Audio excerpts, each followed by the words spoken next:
What's up, everybody? How are we doing? It is time for the two craziest people at the meeting. I think that's official. Chris Feldman, Jeff Kozlowski, and it's time for some Eff Bombs. Can we do that? No? Okay. Efficiency bombs, all right? I've been looking forward to this all weekend. So why did we put you two together? I have no clue. Also, Chris, I got this for you. It's a bruh button. I got the bleep for it. So if you start going too long, bro. I'm saying bro. Can we get a bro button or bruh? You say bruh, don't you? Bruh, bro. Try to mix it up. Okay, well, all right. He doesn't like it. It's all right, bro. And we got to say, I forgot. Last night we were just joking. That was a joke. That was wrestling. Did you realize there was a chair that came out of nowhere? There was a chair. I broke 2 bottles on Chris's head. My mom texted me. She was like, "Are you okay?" Double question marks. I was like, "Mom, if Mom's watching, Mary Jane, I'm great. No scars." I did get into an ambulance, and then they actually also lifted me down out of the ambulance. It was great. So how are you feeling? This was the bed elevated before they took you out, right? It was really great. Honestly, I enjoyed Stone Cold stunning you. Yeah, you did. I want to do that to some more of my colleagues, okay. But I love you, man. And yeah, for sure. We are good. Don't worry about it. If we weren't tied up to these mics, we'd be hugging right now. Yeah, but we acted so well that some people thought it was real. It was not real. Nice. All right, so Jeff, you're the efficiency guru, bruh. What is it, and why is efficiency important? I think really it comes down to 2 things for me, administrative and clinical efficiency. And people are going, administrative? I thought this is all clinical that you focus on. But so from the clinical perspective, efficiency is really about the number of visits it takes to finish treatment. Okay. So if you have a practice that does, pick a number, 500 starts, and they have 10 visits to finish treatment, and another one at 500 starts has 20 visits, they clearly have double the amount of work to do for the same production, same number of starts. Administrative efficiency comes in on treatment time, and we're not going to spend a lot of time on that today, but it's another topic. So a practice that averages, say, 18 months of treatment will have half of the active patients of the same size practice that takes 36 months in treatment. So the longer your treatment time, the more patients that are actively in treatment, and Chris and I will get into a little bit of this today. Cool. So Chris, you told me that you went to a course at Koz's office and, quote, you became obsessed with efficiency. I'm a little worried about you. Don't worry about me, bro.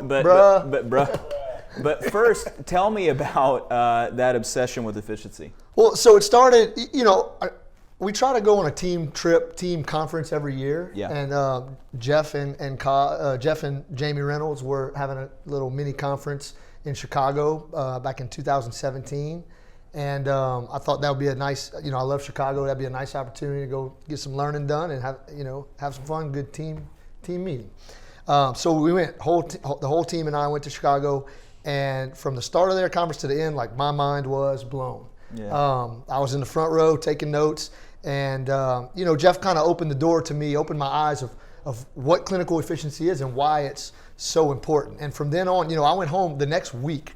I told Jeff, I was like, I need some changes. I went home the next week. First thing is I figured out that I was having way more appointments than I thought I was having to finish a case. I was right around the 20 to 21 appointment per full braces case. And so I made it a goal to minimize that. I also instantly took at least 30 planned clinical days off of my schedule. I was working 4 days a week. Why? Because orthodontists work 4 days a week. And while I think we're blessed to not have to work 5 days a week, I realized I don't have enough patients to justify me working 4 days a week every week. So that kind of opened up some doors for me to have more time with my family and for our team to have more administrative days, which can be very productive. Well, as we can talk about. And getting into it, what's really interesting, and this is for you, my lovely wife, when we're in New Hampshire and I get a call and you're like, who are you talking to now? I'm like, Feldman. He was the best student we've ever had in terms of loving the appreciation of what we're doing. So, and she's like, oh, that's awesome. And Chris called and he'd say, I'm at I thought I was doing really well, but I'm at 19 visits to finish treatment. And I said, listen, world class is probably in the 13 visit range, but think about it, from 19 to 13 visits to finish treatment is It's a big jump. It's like you're dropping your number of visits pretty significantly. Yeah. And so what that translates into, which as an older guy I was saying, is quality of life, maybe hiring less team as you grow, maybe working fewer days. Now, by the way, I just want to say this. Working fewer days means seeing patients in the clinic fewer days. So for the business owners, we know that means you divert that time to doing other stuff to make systems run. And that's really what efficiency is. When you're in the clinic seeing patients, just don't be doing wasted things. So like I have to say, Chris thinks there's like this, mentor-student relationship, but the best student that's ever been, and now producing numbers that are as good as any of the best in the country. And that's how your practice has grown, and you've had a quality of life and been able to grow that mullet out while we were doing this. Well, yeah, that mullet is important for quality of life. But, he has a practice that's so big that he can grow a mullet, and it just gets bigger. Well, there you go. It's like, don't care. What's your it's funny. I compare Jeff to like Master Splinter, and I'm just trying to be Donatello. Yeah. But yeah, so in the past, this you actually have. I just have to say, you have more of a Raphael vibe, I think. That could be a whole nother debate, but Donatello is the best Ninja Turtle. No, Michelangelo is the best Ninja Turtle. Who's the one with the bow staff? Donatello. Okay, Donatello, I'm with you. So, the fact that you had to ask that means that you stay out of all Ninja Turtles. I'm over 50, so it's okay. I'm just saying. So in 4 years, I've been working diligently at improving clinical efficiency, and so a year later we're down to 17, 18, and now 4 years later, the last 50 D-bonds we've done, we're a little over 14, and that includes emergencies. So 14 visits. And look, we all have to be honest with ourselves. You can't just pop the brace off early with an unfinished case or less than your best result and think you're improving your efficiency. You still have to have quality work. And, I can honestly say that I'm no Stu Frost. I'm no Jeff Koz. I'm going to try as hard as I can to get to that level. But, I'm happy with the quality and with the improvements we're making. Sure. Guys, is it time for some Eff Bombs? Yeah, I think it is. But you know what? Come on. Yeah, let's give us the cards. You need a break. You've been working your butt off. I don't give anyone my cards. Do we have to do what we did did last night? Are we going to I'll give you cards. Come on. Yeah. All right, fine. Okay. There could be a bottle here somewhere. So we're going. And look, what I want to say about these We're just is taking the cards. There you go. Kyle gets the break. We can talk about efficiency till we're blue in the face, and these days we hear a lot about aligners and the digital braces, and those are cool. I don't want to knock on those. That could be a whole other debate. But what I'm talking about, I like to refer to as free efficiency. Okay? These are steps you can take to become more efficient, where you don't have to pay more in overhead. Your overhead doesn't suffer. Anybody can do it, whether you don't have to work harder to do it. You don't have to work harder. You don't have to use a particular product or method. Anybody can do this. Free efficiency, I like it. Free efficiency, baby. We can coin that term. I like it. So all right, I'll start. We're just going to kind of go tit for tat and just talk about things we do. Yeah. Okay. Let's do it.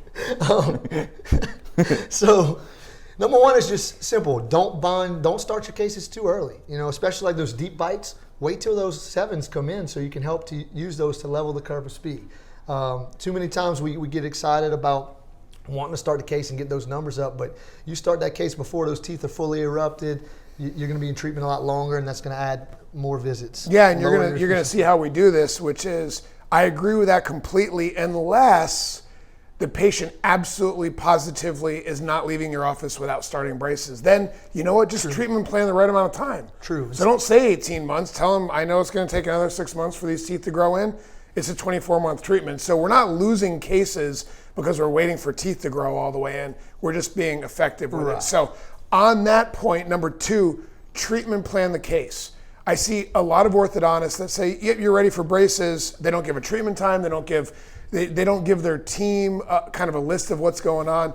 So for me, treatment planning, we're a little different in this. You're going to see there's some things we do efficiently that are completely different. But by treatment planning the case, it means for my team, give them what you need to put the braces on. We're doing upper and lower 7-7, low torque, upper 2-2, turbos, lower 6s, shorty, class 2 elastics, and everything to get the braces started.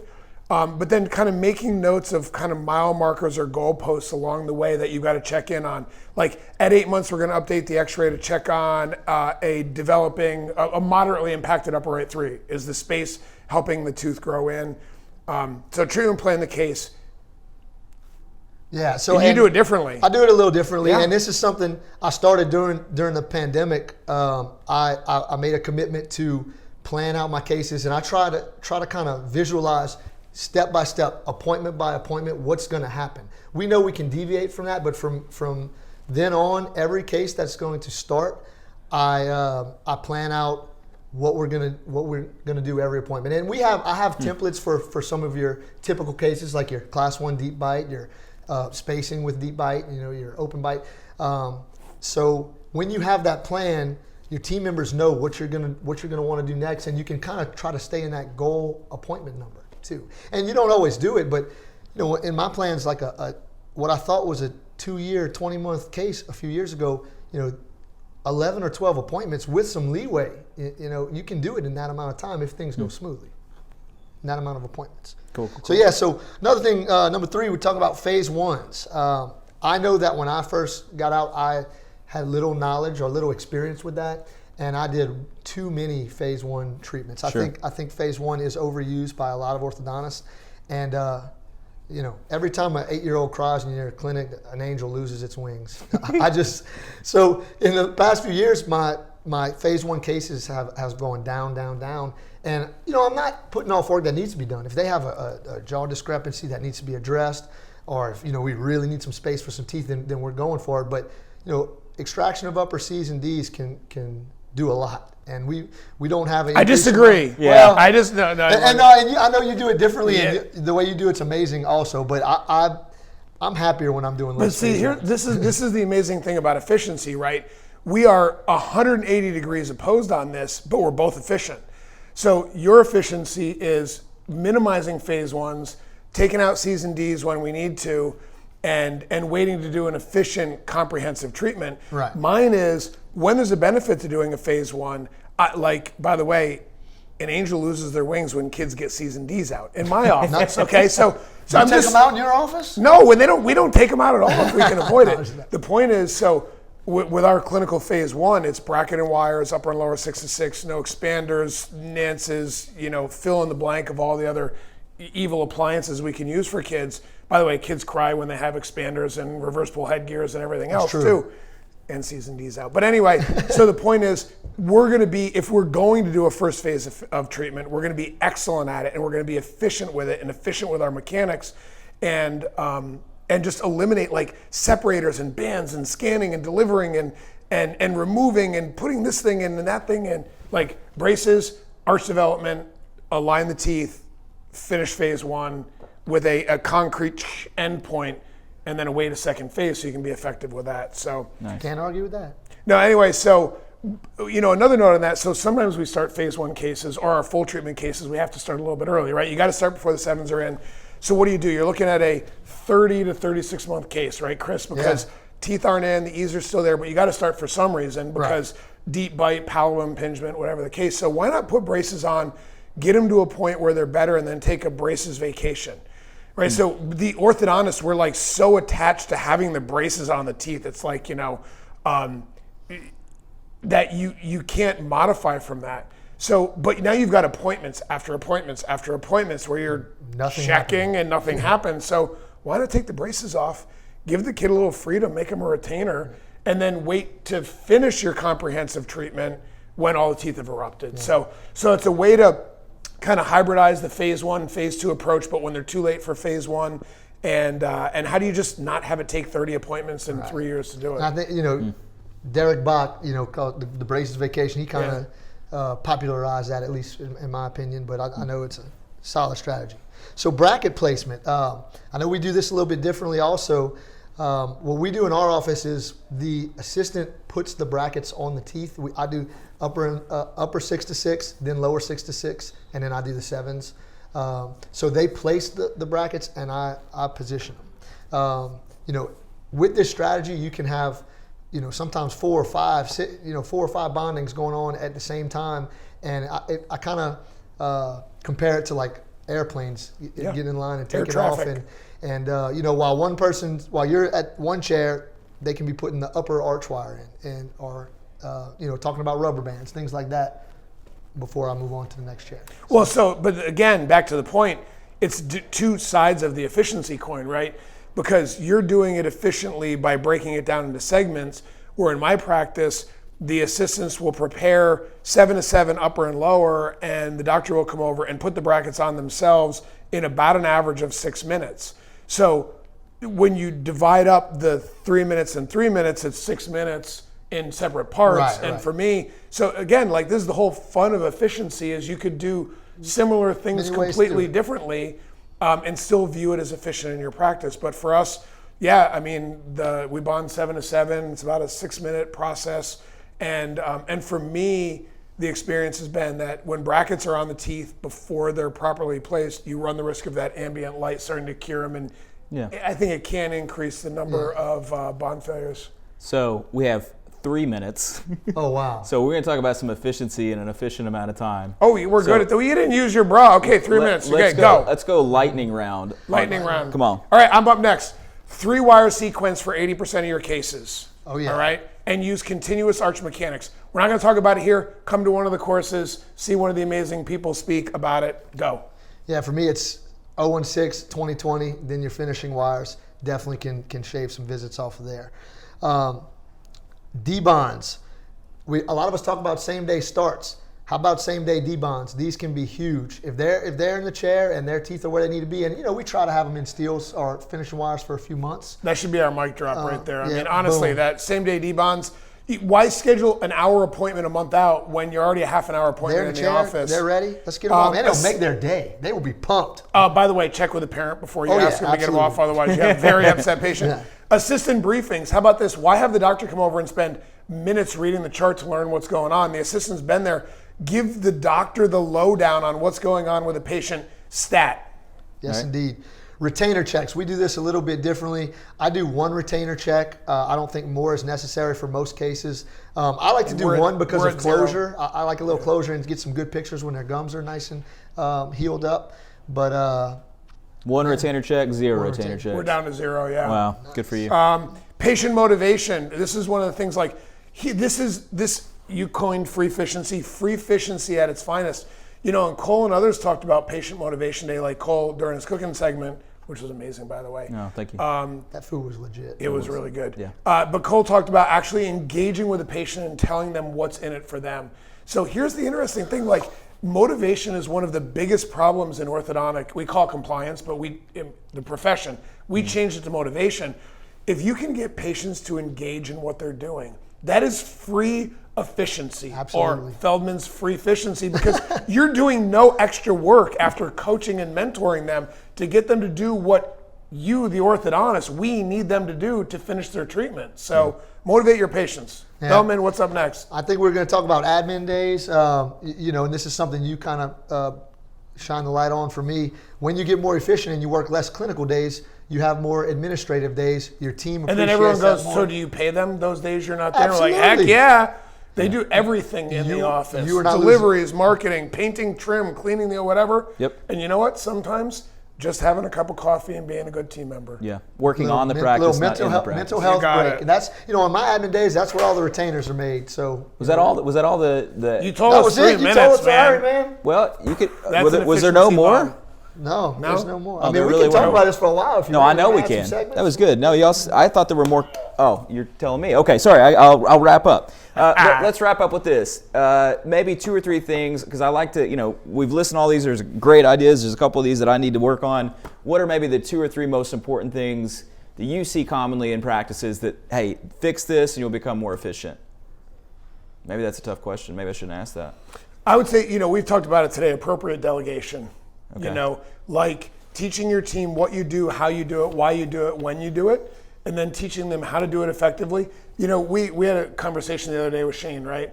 And I've never put a fixed lingual retainer in. You do them all yourself, and Shane delegates them, but Shane etches and primes his own bondings, and we delegate that.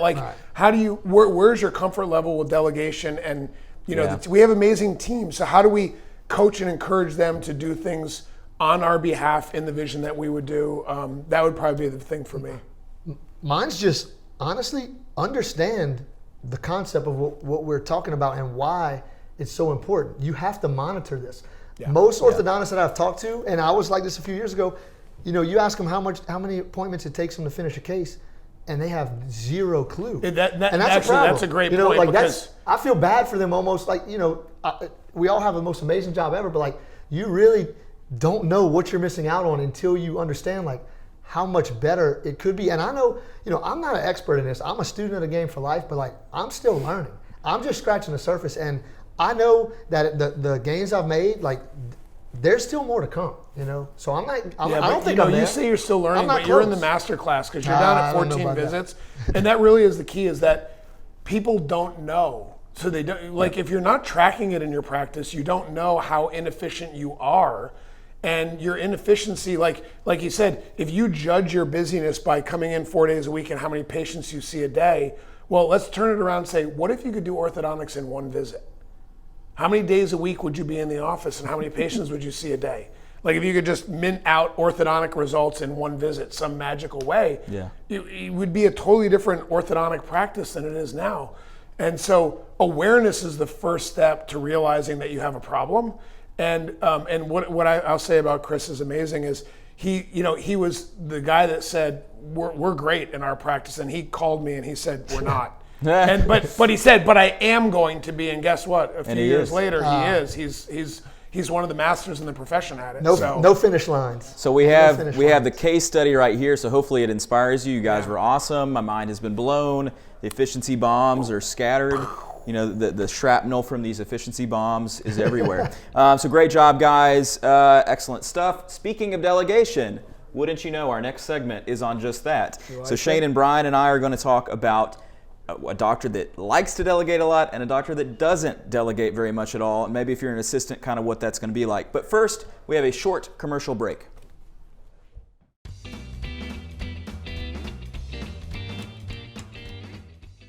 Neon Canvas has helped over 100 orthodontists in 40 states and Canada grow their practice by generating quality leads online. We start by helping orthodontists tell their story in a compelling way through a custom-designed website that is optimized to produce great results. Our fully loaded team of designers, programmers, SEO experts, videographers, and copywriters will make sure you have an eye-catching presence online, and we even help you establish an engaging presence on social media. We also have a proven track record of successfully capturing online shoppers through targeted Google ads. Our custom dashboard always lets our clients know where their leads are coming from and what their return on investment is. Are you curious how your current website stacks up against the competition? Visit our website to get your free digital marketing audit. We will examine your site's architecture and design to find the issues limiting your potential to set appointments with new patients. This valuable audit is free, whether you end up choosing Neon Canvas or not, so visit our website today. For new practices just starting out, we offer a product called Neon Now.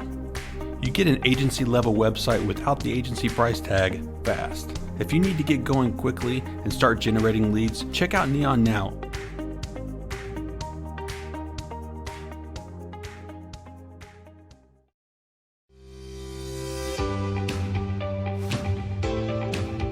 Hi, I'm Dr. Sam Burrow, Welchel Culp Orthodontics down here in Charlotte, North Carolina, and just want to take a minute to talk to you about the 3M products that we're using and loving.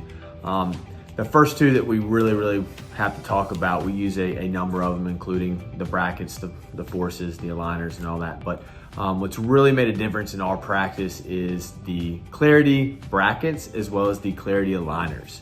With the aligners, it was a big change, and I can attest to this. I know that we used Invisalign. We're a really big practice, so we had a lot of cases going on, so it's not a small feat to go ahead and try a different aligner system just because of the stickiness of the one that you were with prior. I will say that it's been the best change that we have made. We went all in, so we weren't just doing a few cases here, a few cases there, and I highly recommend that because the support 3M has given us has been outstanding. Anything that we need, dependability, accountability on their end, just able to get these cases done and done very well. Our results are now coming through. We've been doing it for over 2 years now, so we're seeing a bunch of finished cases come through, and the results are fantastic. We couldn't be happier with the way that they fit, the comfort for the patient, the ease of getting the ClinChecks in, out, and trays in the patient's mouth. So we commend them greatly on that. With the Clarity brackets, we've also made a good campaign, and that's helped us grow our business a lot in certain areas and certain locations. We've done campaigns where we're getting a lot of the clear brackets on some of even the teenagers. They get to put colors on them, and really think that's pretty cool. So we get a couple of the kids doing that, and they tend to tell their friends about it. So it's really been a nice upsell for us, and has really helped us grow our practice. In terms of what we like working about with 3AM, some of the things that I mentioned before, their dependability and coming through. We can always get the products when we need them. Quality is super high. It's always very nice to tell the patient that we're working with such a nice, dependable company. They always trust the company, which helps them trust us to do their treatment well.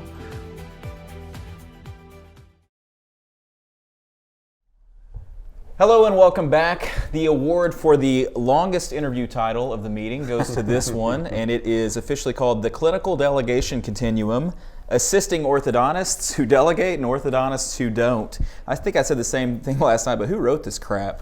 Oh wait, I did. I like it though. You can use that. Y'all go on the road and lecture together. There we go. The very important topic here, which it's great because in the efficiency lecture, if you heard this, Koz brought this up, is that delegation is a big part of clinical efficiency and even admin efficiency. But we got to talk about this because some doctors love to delegate, some doctors don't, okay? And so there's assistants out there who are working with different types of doctors, some who delegate, some who don't, and I want you to learn about the values and maybe some of the negatives about both of these things. So Shane, I want to start with you. Do you like to delegate clinically a lot? Why or why not? Yeah, so no, I really don't delegate clinically very much at all. And I think there's the positives behind it from my perspective really are mostly consistency based, because you're only as good as your weakest link. And if you have 3 great assistants and 2 not so great assistants, then you're going to have, 2/5 of it's going to be offset not so great. So I wanted to have a manhandle, or a handle, not a manhandle. Shay, what are you doing out here? Manhandles over here. It's all about how much they can bench, you know? Those are love handles. How much can you curl? I want to have a handle on the efficiency from a clinical perspective, and I tend to be a control freak. So watching bond failures and things like that are kind of important to me. But I do recognize the need for balance, and I think I tend to be on the side of it that doesn't delegate clinically at all. I prime, I etch and I prime and I place the brackets myself. I don't allow that to be delegated. I don't delegate bonded retainers. I do those from start to finish. My staff will have everything prepared for me, but I go etch, prime, and bond.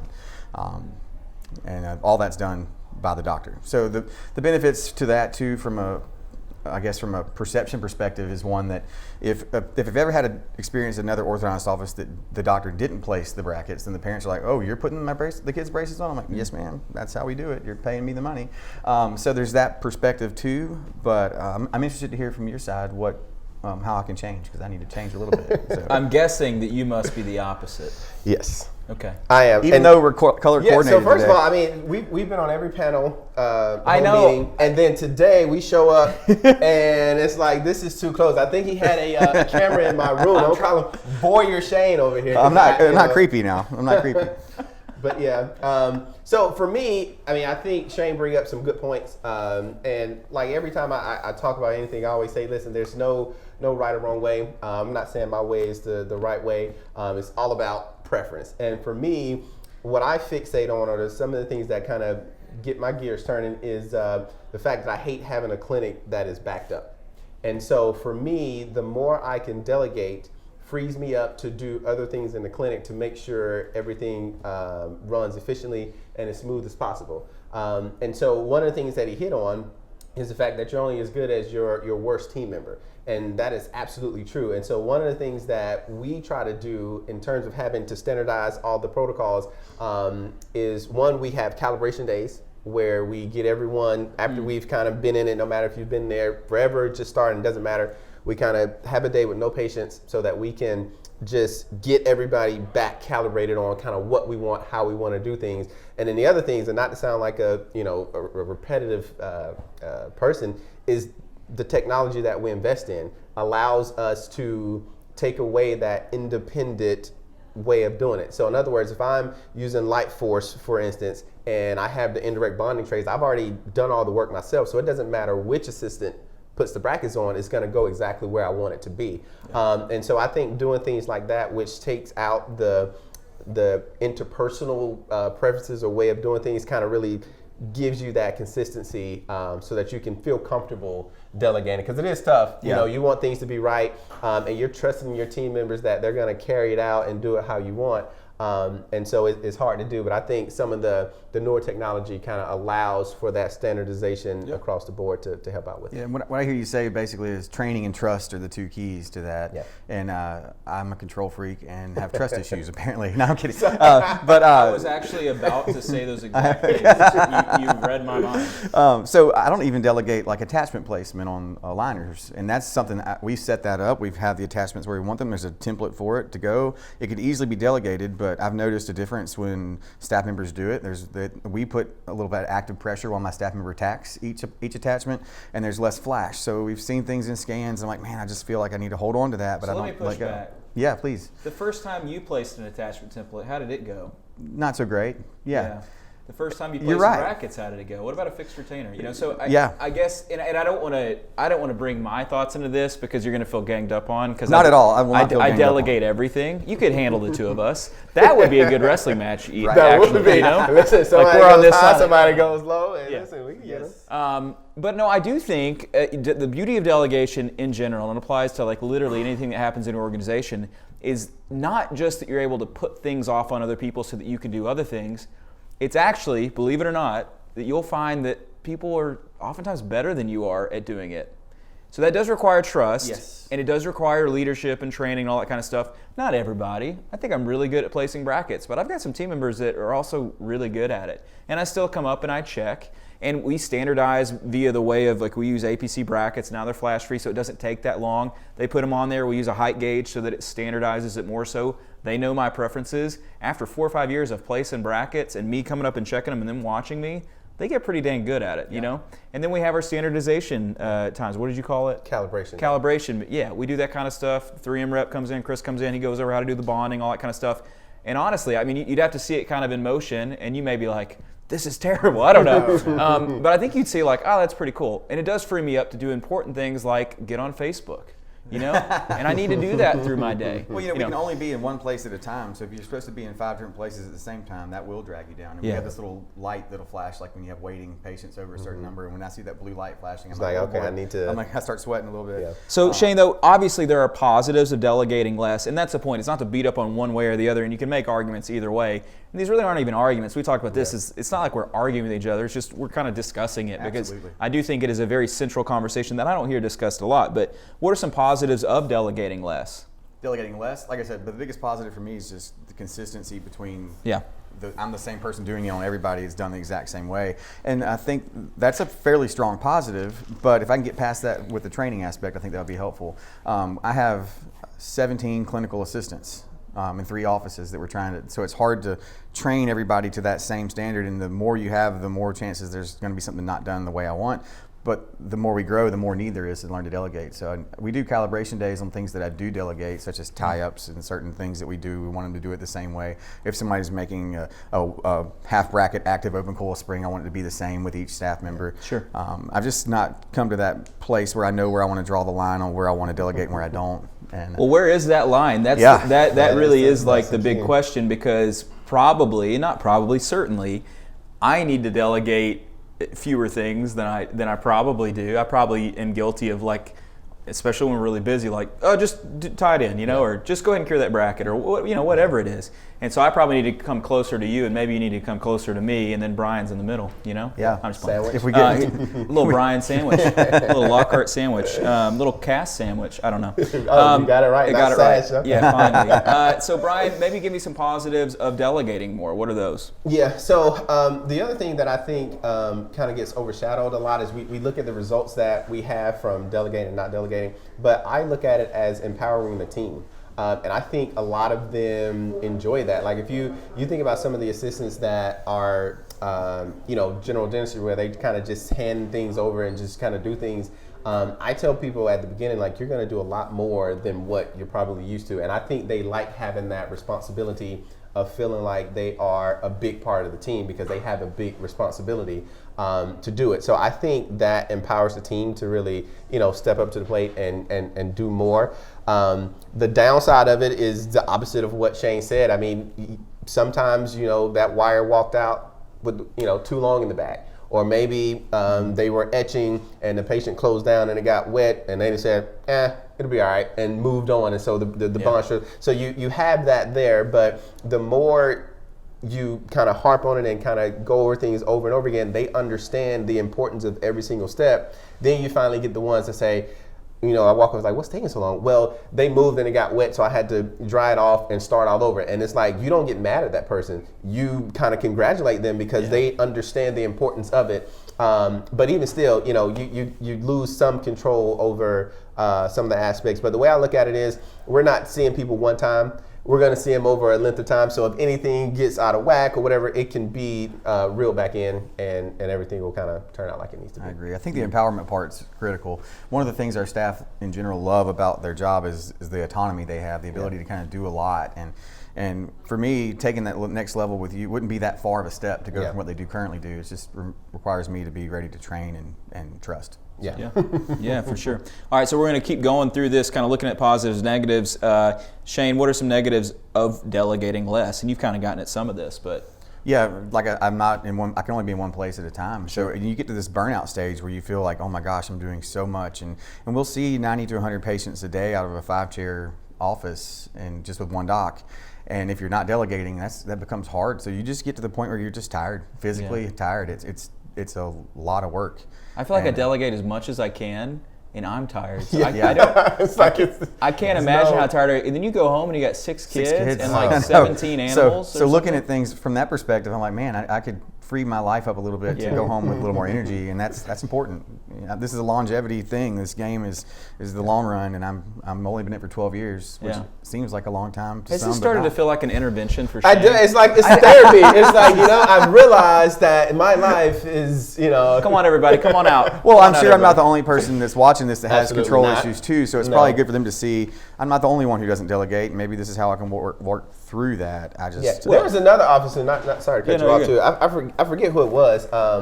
But he literally did everything, even the adjustments and the tie-ins. And so, some states make you do that. Yeah, so I mean, it's no right or wrong way. If it works for you, that's all that matters. Yeah, So. I think that's right. So negatives of delegating more, and I think some of these are self-evident, but just to say them. Yeah, it's the biggest thing, the lack of control. I mean, you put systems in place and you try to hold your team members accountable for it, but at the end of the day, you're still having someone else be the last set of eyes on something that's not you, and you can have some of those quality issues in terms of bracket failures, wires poking, whatever it is that can be associated with orthodontics. So that lack of control is one of the downsides. And so you just harp on that and try to minimize that as much as possible. You'll never get rid of it totally, but you just try to keep working on it. But that will be the biggest downside, is that because you're not looking at everything and kind of having your hand in every single step,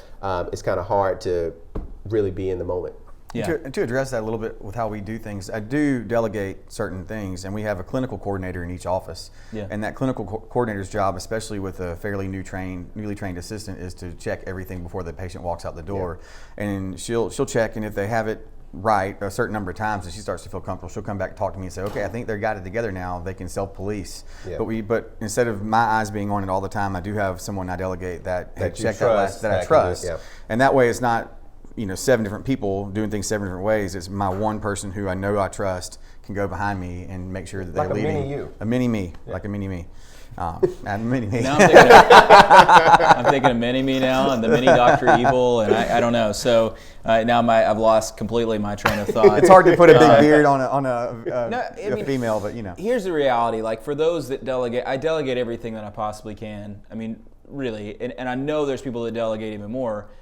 This is why it's called the clinical delegation continuum, though, because there are some people, I've known doctors that like literally do everything, untie, change wires, tie, check them out, all this kind of stuff. But it all takes time, and some of those steps are really just not essential to the quality. You may create in your mind that they are.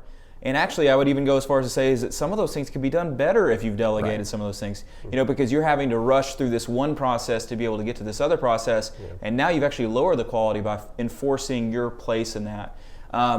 And I know doctors that they don't have a TC because they're the TC themselves because they don't trust anyone to go over the finances. It's like, it's kind of craziness at a point. Right. And so it is a continuum, and there is a place on there that is most appropriate. And the negative of delegating too much is that no doubt the quality does start to slip in some ways, and yet corrects in others, and there's ways to, like you say, adjust for it. And it's not the end of the world. Thankfully, we're not doing brain surgery. Right. But it is important too. So here's the kind of the ending sort of sentiment that I think applies to both of you guys as guys that do a lot of digital and technology stuff. Does it seem that technology, perhaps, and the developing technologies are a way to bring these two competing philosophies closer together? Do you see that? I do, yeah. Yeah, I would say, so the thing is, it can be yes and no. Because you can incorporate digital and still have trust issues, and you want to have your hands over everything. Right. So in other words, if you're doing whatever system, it doesn't matter, Lightforce, Embrace, anything, aligners, anything that comes in a quote unquote indirect setup way. Yeah. Like you can have Shane where he still feels like he needs to put the attachments on. So you can have this incorporated into it, but I think it's more of a personality trait and what you feel comfortable doing in your office. I do think the digital avenue will help lessen some of that, I need to be in on everything. But ultimately, if you just want to make sure everything is perfectly right how you want to do it, it's not just going to be a switch because you've done something digital that all of a sudden you're going to let it be a free reign in there. But I do think it'll merge things a little bit closer together, though. Yeah. What about you? I think the closer we get to taking away error and removing that, like you said, the closer I'll get to saying, okay, I can delegate that now. Yeah. As long as there's a lot of potential for error, I tend to shy away. But I think technology is bringing us to that place, especially with indirect bond setups and aligners and things of that nature, that we've done all the setup side of it. We've done all the parts that we can control, and then it becomes an issue of just a training on a simple, hey, this is how you do an attachment template setup, and this is how you bond it. Go do it. So the closer I get feeling less error, the more inclined I would be to delegate. Yeah. Right on. I would agree with that. My trust issues would be less at that point. Exactly. Still may have some, but you got to let go at some point. He's still gonna be manhandling people, but it's just gonna be a little less. If you mess up an attachment placement, you got to go do 20 kettlebells. Choked out in the break room. Yeah, exactly. So another exceptional. Y'all are together on every single. Yeah, we are. Yeah.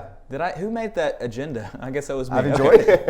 Enjoyed it. No, but y'all were great together. I want to see you go out on the road. So if you're an assistant who works with a doctor who delegates everything, or one who doesn't delegate a single thing, or if I messed that up, I don't know. But hopefully you've learned some things from this conversation. If you're a doctor that feels like, oh, maybe I don't delegate enough, or maybe I delegate too much, hopefully this has been helpful for you as well. And I think the point is it's not necessarily a bad thing. There's pros and cons to both. And so we're about to have some Memphis barbecue. Let's do this. I think I smell it coming in. It smells very good. It's going to be a very fun segment that Alex is going to host here. But first we have some pro tips from Scott Hanson and Tracy Martin.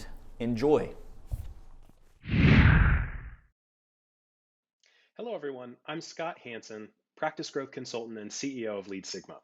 My pro tip is for growth-minded practice owners. Today, customers are less patient and more distracted than ever. They've been conditioned by businesses like DoorDash and Uber Eats that when they want something, they should get it right now. What does this mean for your orthodontic practice? When a patient fills out an online appointment request on your website, they want to be taken care of right now. A Harvard Business Review study showed that if you call an interested new patient back within 5 minutes, as opposed to an hour later, you're literally 10 times more likely to connect with them on the phone. In addition, if we open up lines of communication with our new patients by way of text and email, we're even more likely to connect and schedule exams. More successful connections equals more production. So it begs the question, does your practice follow this 5-minute rule? To answer that question, our team conducted the most comprehensive study of new patient lead responsiveness ever completed. After collecting the data on more than 4,000 practices across the US, here are the results, and they might alarm you. Only 88% of practices call their new patient leads at all. And for those that did call, it took nearly 6 hours to make an initial phone call, and only 25% of practices bothered to call a second time. Only 48% of practices email their new patient leads, and only 26% of practices text their new patient leads. On a totally separate note, 5% of the forms on orthodontic websites don't even work, and those guys need an immediate consult with Neon Canvas. We received Absolutely 0 responses from 12% of the practices that we studied, which is just wild. The pro tip is this. If you value practice growth and want to schedule more exams, you should be calling, texting, and emailing your new patients within 5 minutes of their inquiry. Hey TDO Live, Tracy Martin here with Straight Consulting with another pro tip for you. The theme of this weekend is how to be the best orthodontic practice. And I think if you want a real shot at that title for 2021 and beyond, then I truly believe that you have to nail virtual appointments. Now, forget the platform and the software. I'm just talking about the mindset. It's all about meeting patients where they are at. And as a millennial mom, it's all about making a game time decision. My day can go sideways real fast. While I had every intention of coming to that 4 o'clock appointment for my adjustment, I would love to, but I can't. So can I call you and make it a virtual appointment? When it comes to switching from in-person to virtual appointments, it's all about lining up the doctor time in your templates. So question for you, are your scheduling templates set up to let the millennial mom have an audible to decide at the last minute if she wants to bring her kid in person or just throw them on a virtual real quick? Just make sure that you've got those set up right and you should be good to go. Good luck, may the force be with you, and I can't wait to see you guys in person. Welcome back. It's barbecue tasting time, and look who it is. Grizz has got us some barbecue. Memphis barbecue for the win, baby. Thanks, Grizz. Thank you. Go Grizzlies. Thanks, Grizz. All right, so as you guys know, Memphis is known for its barbecue. The Memphis in May World Championship Barbecue Fest is the biggest barbecue cooking championship in the entire world. So what would a meeting in Memphis be without a little barbecue contest here of our own? So thanks to Grizz for bringing us some barbecue. We've got an assortment of barbecue here. Since pulled pork sandwiches are the main attraction in Memphis, we've got sandwiches from 3 local spots: the Germantown Commissary, Central Barbecue, and One and Only Barbecue. We've randomly numbered them here on these plates, so everyone is going to try a sandwich, and we're going to vote for the best one. Here we go. So while we eat, I want to ask you guys a few questions. Go ahead, dive in, everybody. Let's eat number 1 first. Tell me what you think. And then Cole has actually baked some bread earlier during his cooking segment. I wouldn't let anyone touch it till it's Is it ready? Is the bread ready? So we'll see. Cole's gonna cut into it. Yeah, you guys. While Cole's eating that, let's dive in here a little bit. A little rosemary. I'm gonna try number 1 too. Okay, that was good. Is it good? That's great. Super good. Courtney, what food is your city known for? I would say New York City pizza. You know, there's like a pizza rat. There's a rat in the subway who drags pizza that he finds in the subway. It's very famous at this point, if you guys don't know what that is. Oh, really? But I'd say pizza. Pizza, hot dogs. Rats and pizza and hot dogs. Nice. All the healthy things. Yeah. Chris, what about you? What are you guys known for down there? And I mean, we got gumbo. That's probably our piece de resistance. Yeah. As you will. If Yeah. you will. Yeah. Creole fare down there. Cajun, more Cajun in my area, more Creole in New Orleans. Yeah. Cole, you're out on the West Coast. What do you guys eat out there? We're definitely Portland areas. It's food city, so Is it? pretty eclectic. So we get a lot from everywhere, but there's just a lot of hole in the wall, fancy little French cuisine and fancy wow. like small plate stuff. So Yeah. I mean, people aren't going out to eat to get full there. They're going out to eat to get this micro cilantro with some weird type of camembert. Well, if you cheese. guys go out to eat, you have to book out the entire restaurant to fit your family in. Oh yeah, we're going through the Wendy's drive-through, bro. Yeah. We're not- Yeah. And the food's probably not as good either. Chicken nuggets for everybody. Nicole, what about you? What's your favorite food? I think in Michigan, it's not my favorite food, but I think in Michigan we got a lot of Coney Islands. So, you know, it's kind of like diner. We're known for Coney Islands, yeah. Coney's, yeah. What food do you guys miss the most, kind of, since COVID? Is there a restaurant or something that you guys hadn't gotten to enjoy that you miss? Dude, just sitting down and let someone else cook and do the dishes. That's Yeah. all. I mean, Yeah. you could feed me anything, dude. How's it going? Are we supposed to work our way through? Go to number 2. I made my decision. Go to number 2. And then I'm still on 2. These really do have different flavors. I really thought you guys caught up the same one. They're completely different. I got my order. I got my order. You got your order? Mm-hmm. What snack is your guilty pleasure, Nicole? Oh. Well, it's not my guilty pleasure, I don't think. I don't feel guilty, but the first thing that came to my mind was sushi. Oh, I love First sushi. thing that came to my mind. I love sushi. Do you get good sushi in Michigan? It's You know. Yeah. decent. You know. Some of that farm raised stuff. Yeah. We gotta travel a little bit to go get good sushi. I love it. Do you have a guilty pleasure, Cole? Yes. We're talking about food. Sometimes I'll be cooking like, thank you. But my guilty pleasure is like eating like the crappy little chicken nuggets and cheese sticks and like, like the goldfish crackers that my toddlers leave out. Like to me, like I can cook something super fancy, but at the end of the day, dude, give me like a lukewarm chicken nugget. I freaking love it, dude. What about you, Chris? Do you have a guilty pleasure? It's crawfish season right now, so boiled crawfish. Okay. You can become a complete glutton and Yeah. eat pounds and pounds of boiled crawfish, and the more you eat, the worse you're going to feel the next day. Yeah. But you just eat until you cannot eat anymore. Well, 2 questions follow up there. One, how many either pounds or actual crawfish have you eaten in one sitting? And 2, what is the proper way to eat a crawfish? So the most I can remember is about probably 10 pounds, and that's 10 pounds of crawfish before you peel them. So it's not 10 pounds of meat. It probably translates to maybe 3-4 pounds of meat, but it takes time to peel them. So you're having a good time, drinking some beers, while you're eating. So it takes a while. Slows you down on So the proper way 10 is, pounds. we could have brought some crawfish. I should have done that, but you pop the tail off. You can peel.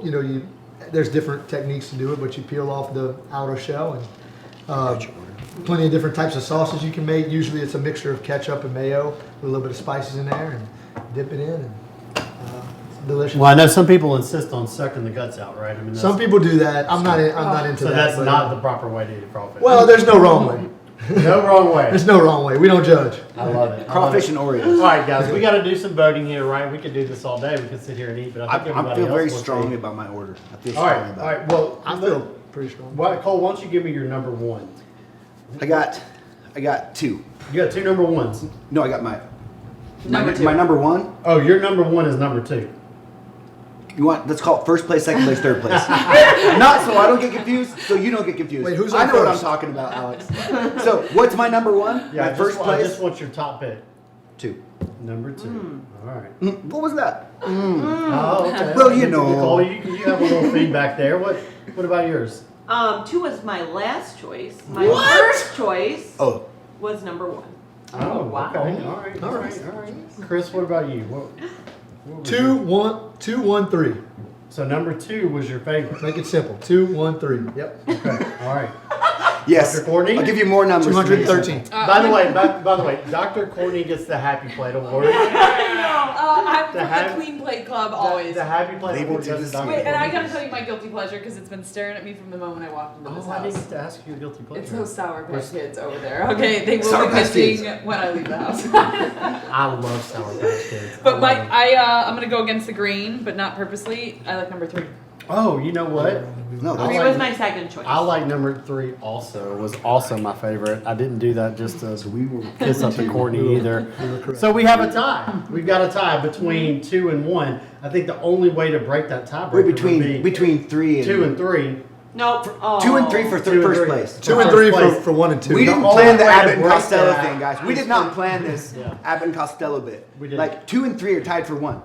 That's right. 2 and 3 are tied for 1. Okay. But who's on first? So, how's that work? Well, I think we're going to put. I'm gonna Nicole make on it first. simple and give you 5 numbers. Yeah. So Nicole, you break the tie. Since you didn't vote for either one of these, you be the tiebreaker. Why don't you give me between number 2 and 3 which one you would choose? Hands down 3. Right. Number 3 is the winner. Let's true. find That's out what the best Memphis barbecue is. The Germantown Commissary, which makes sense because we're right here in Germantown, Tennessee. Dr. Cobb's Okay. house. So hey, I'm not mad at there that. it is. Yeah, it wins. I'm not mad So at there you have it. The best barbecue in Memphis is the Germantown Commissary, according to our expert panel of foodies here. How's that bread down there, Cole? Pretty good? Yeah, we'll love a piece I like of it. that. A little rosemary garlic action. I Yeah. love it. I love it. Well, hey, the next up, Dr. Cobb's going to be discussing treatment coordinator tips with Dr. Courtney, Dr. Cole, and his wife Anna. I don't know how you guys are going to get from here to there, but you better go. All So there you go.